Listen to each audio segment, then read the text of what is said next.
Hey everyone, and welcome back to the Wealth Hub IQ. Today we're diving into a topic that's crucial for building wealth and ensuring long-term success for future generations: ownership and legacy. The owner of Louis Vuitton, French billionaire Bernard Arnault, has appointed his son Frédéric as head of one of the family holding companies controlling LVMH. And this got me thinking about the importance of not just giving something valuable to your children, but also teaching them how to manage and grow it. And by you also being in that process, you're able to show them that process of how to grow.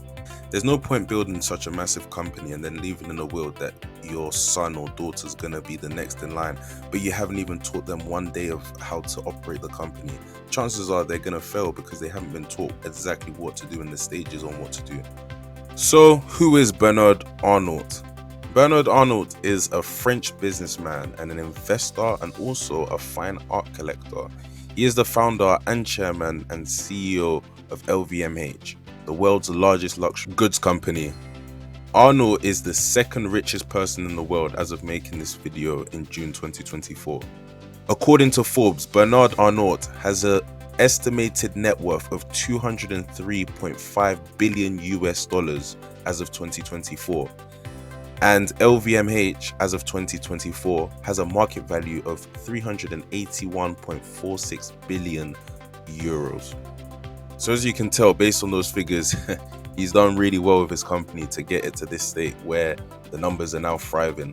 So the next decision for him to make is who's going to continue the lineage of his company, who's going to continue this company to make sure that it reaches new heights in this new digital age.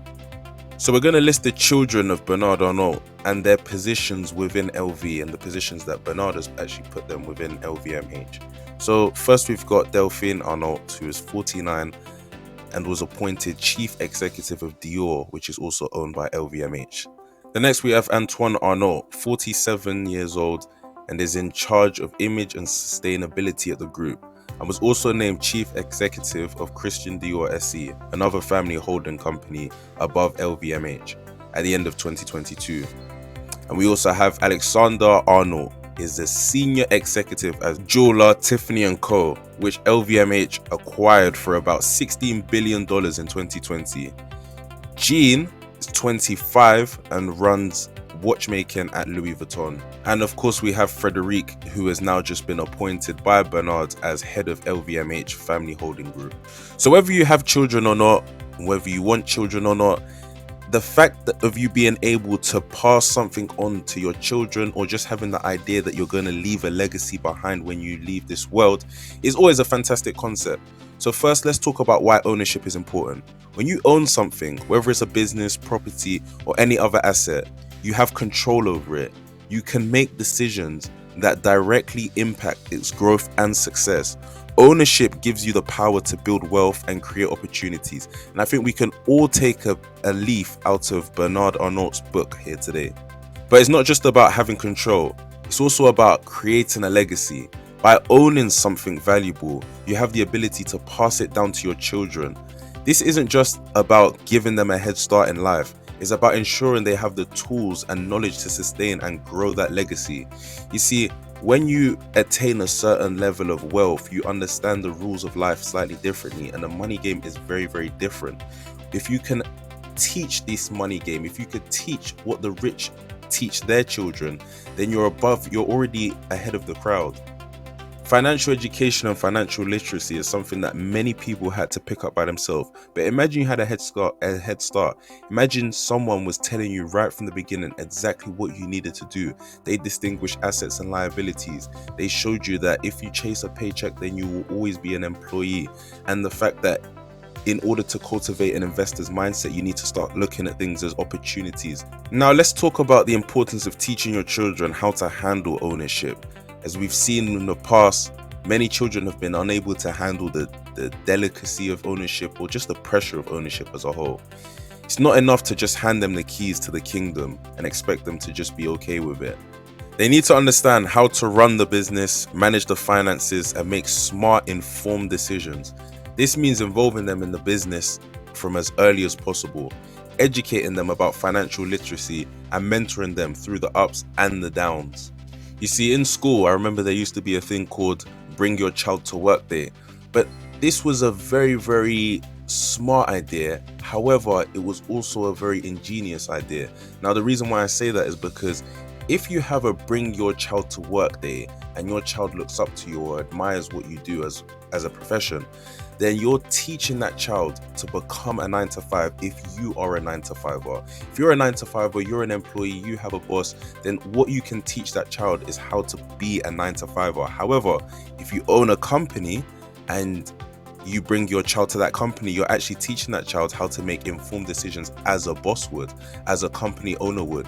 And that way you're empowering the child and you're teaching the child that in fact you're not working for a paycheck, but what you are working for is the continuity of the business and the legacy of the business and the success of the entire business, as opposed to one paycheck coming at the end of the month.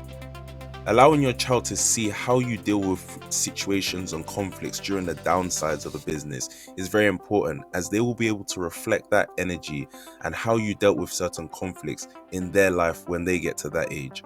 So it's important not just to show them the high life and the ups, but also the downs as well, and how you dealt with the downs, so that when they experience similar situations, they're able to decipher it at a much quicker rate because they've already had the experience that they've gone through it.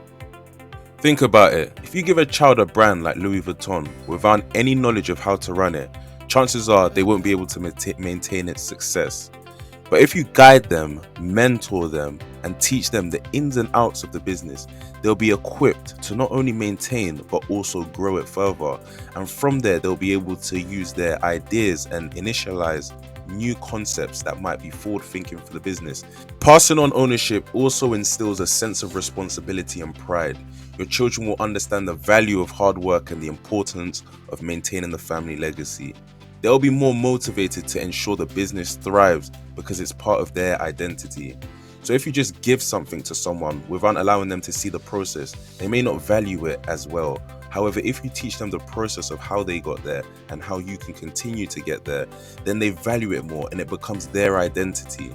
So remember, it's not just about handing over wealth. It's about creating a legacy of knowledge, responsibility, and growth.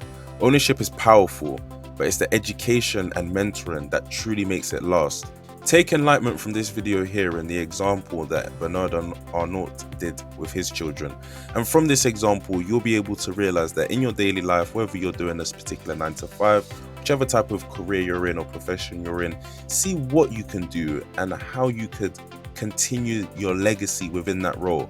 Whether or not you want to create a company, whether or not you want to stay in your 9 to 5 and continue to exceed in that 9 to 5, there's still certain skills and attributes that you've learned from the 9 to 5 that you can actually continue to pass on to the next generation.